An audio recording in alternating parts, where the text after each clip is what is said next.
Fala, torcida vascaína, a gente está de volta com o nosso canal. Pessoal, complicado, né, nossa vida aí, mano. Mais uma vez o Vasco deixou escapar pontos preciosos no Brasileirão. Vamos trazer aqui o aproveitamento do Vasco jogando em São Januário. Também vamos falar aqui da repercussão internacional que teve, tantas atuações do Carlos Cuesta e também do Andrés Gomes.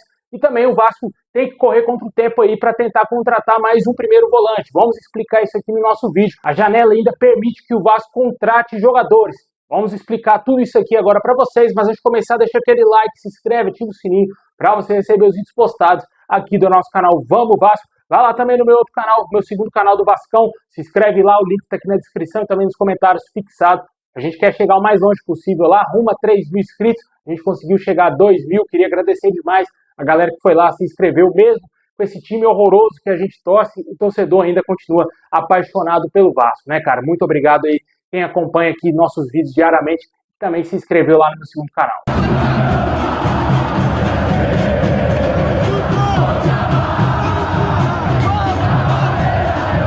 Bom, pessoal, com um fraquíssimo desempenho no Campeonato Brasileiro, São Januário já não faz mais diferença para o Vasco na competição.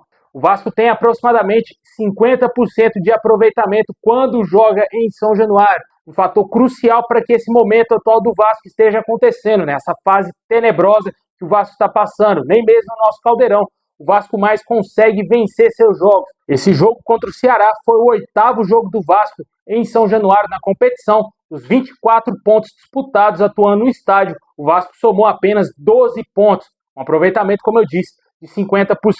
Os outros 12 pontos que ficaram pelo caminho aumenta mais ainda o alerta do Vasco nessa briga para se distanciar da zona do rebaixamento. Atualmente na 15ª colocação com apenas 23 pontos. O Vasco está apenas a um ponto do primeiro time dentro da zona, que hoje é o Vitória com 22 pontos. Os jogos que o Vasco fez no Brasileirão nessa temporada de 2025 foram os seguintes, né? Venceu o Santos por 2-1, 3-1 no Sport, 3-0 no Fortaleza, depois perdeu para o Bragantino por 2-0, empatou com o Grêmio por 1-1, Atlético Mineiro 1-1, perdeu para o Corinthians por 3-2, lembrando que era o Corinthians reserva e o Vasco titular, e empatou por 2-2 com o Ceará.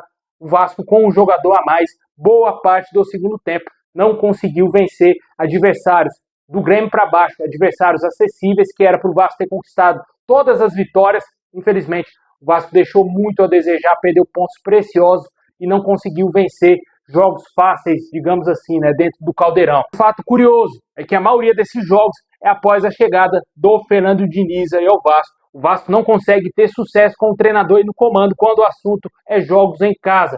O Diniz comandou cerca de 7 jogos do Vasco aí no Brasileirão em São Januário, apenas uma vitória, 3 empates e 3 derrotas e um pífio, um fraquíssimo aproveitamento de 28,6%. E além do mais, o Vasco tomou mais gols do que marcou, fez 9 gols e tomou 11. Com certeza aí, isso diz muito sobre o trabalho do atual técnico do Vasco, que eu já falei algumas vezes aqui no canal, até mesmo no vídeo mais cedo, que eu defendo totalmente a saída do Fernando Diniz. Eu sei que pode ter vários argumentos aí, que podem até mesmo alguns vascaínos utilizarem para defender a permanência do Diniz, mas o que o torcedor tem que lembrar é que o Vasco está caindo de divisão na mão desse treinador. Isso daí já deixa bem nítido que ele não é técnico para o Vasco. Ah, tá jogando bonito, tá? E daí, mano? O que adianta jogar bonito e o time cair? Adianta alguma coisa? Se o Vasco tivesse ganhado o jogo ontem e furado a bola, sem querer sair jogando, sem querer dar espetáculo, a gente teria conquistado os 3 pontos ontem. O Vasco estaria umas posições acima aí na tabela com um respiro maior para essa sequência difícil que vamos ter pela frente. Jogos complicadíssimos. Muita coisa, lógico, vai para a conta do Fernando Diniz, que teve, diga-se de passagem, para quem não se lembra, uma pausa gigantesca para o Mundial de Clubes, onde ele teve mais de um mês praticamente para trabalhar com essa equipe do Vasco.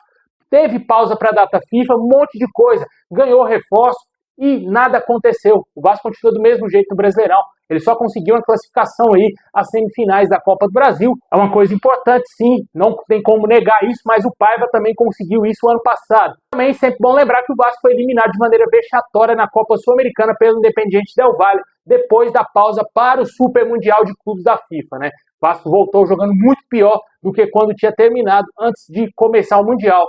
E com certeza a gente não sabe qual é o futuro do Vasco. O futuro é muito perigoso, o torcedor está com medo do que pode acontecer nesse final de semana contra o Flamengo e na sequência dos outros jogos. Se o Vasco não pontuar, vamos parar na zona do rebaixamento, dependendo aí dos resultados. Podemos até mesmo estar na vice-lanterna da competição.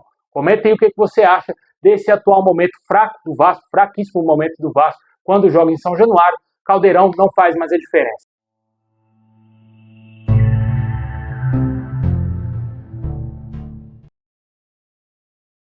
Bom, e ainda falando do que foi esse jogo contra o Ceará, a imprensa colombiana vem destacando bastante aí o zagueiro Carlos Cuesta, que fez o gol aí do empate do Vasco, digamos assim, né? Porque o gol dele foi que deu o empate para o Vasco nessa partida contra o Ceará. Se ele não tivesse feito aquele gol, o Vasco teria perdido por 2-1 para o Ceará.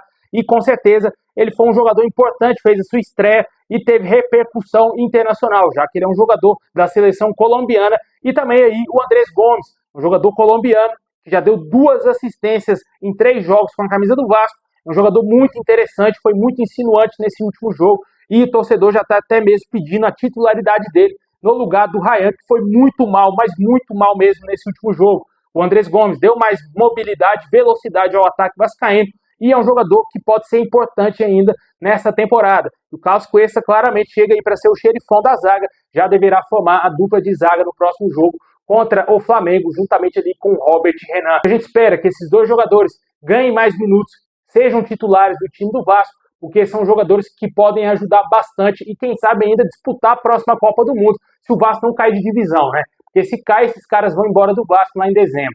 O que a gente espera é que esses jogadores ajudem mais o Vasco, voltem para suas seleções também, para ter visibilidade, para o Vasco, quem sabe, vendê-los futuramente, né? Por mais que o Carlos Cuesta ainda não seja jogador do Vasco, mas ter um empréstimo longo, né?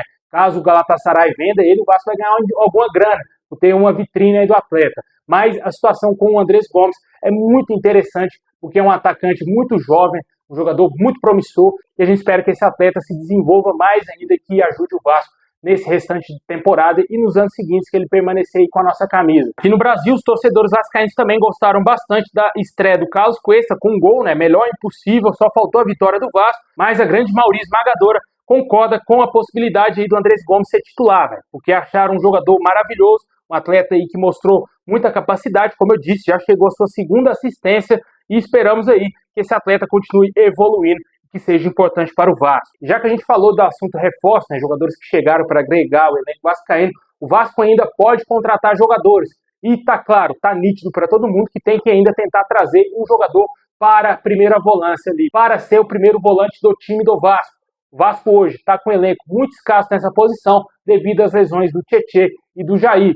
O Vasco emprestou o Sforza. Muita gente defendendo aí que o Sforza não tinha que ter saído. Pô, se o Sforza estivesse no Vasco, não ia fazer diferença alguma. Ia ser mais um Matheus Cocão pra gente xingar, pra gente falar que não tava jogando nada com a camisa do Vasco. Ia ser mais um ali que não ia dar certo.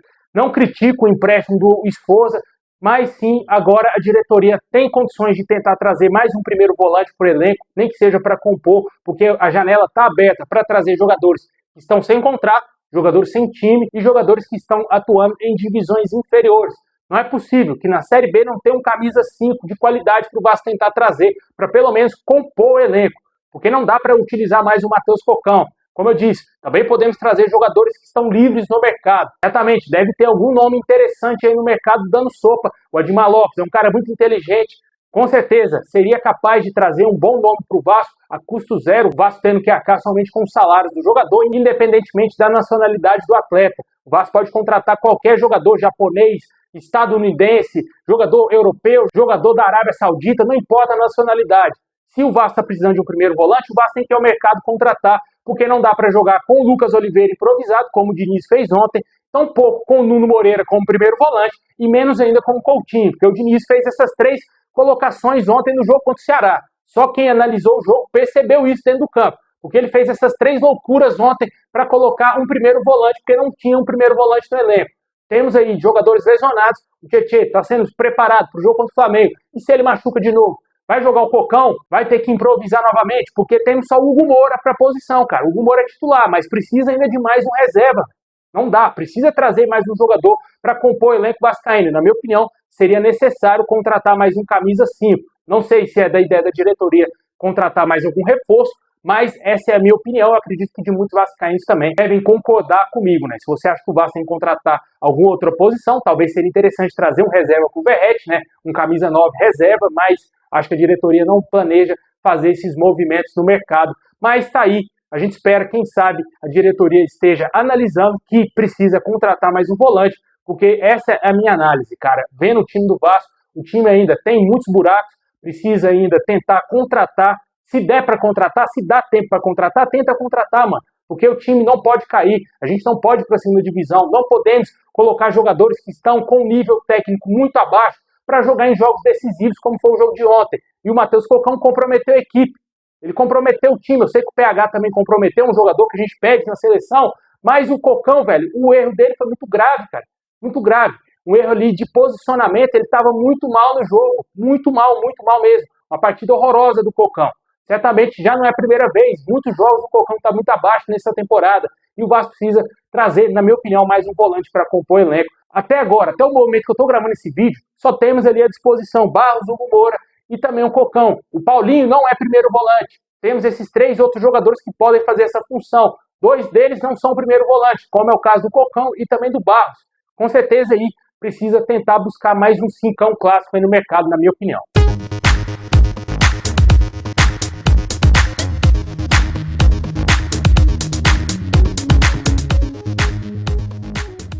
Bom, pessoal, esse é o vídeo de hoje. Valeu demais ter assistido até o final. Deixa aquele like, se inscreve, ativa o sininho. Tamo junto. Assim que tiver novidades, vamos trazer aqui no canal. Forte abraço e é nóis!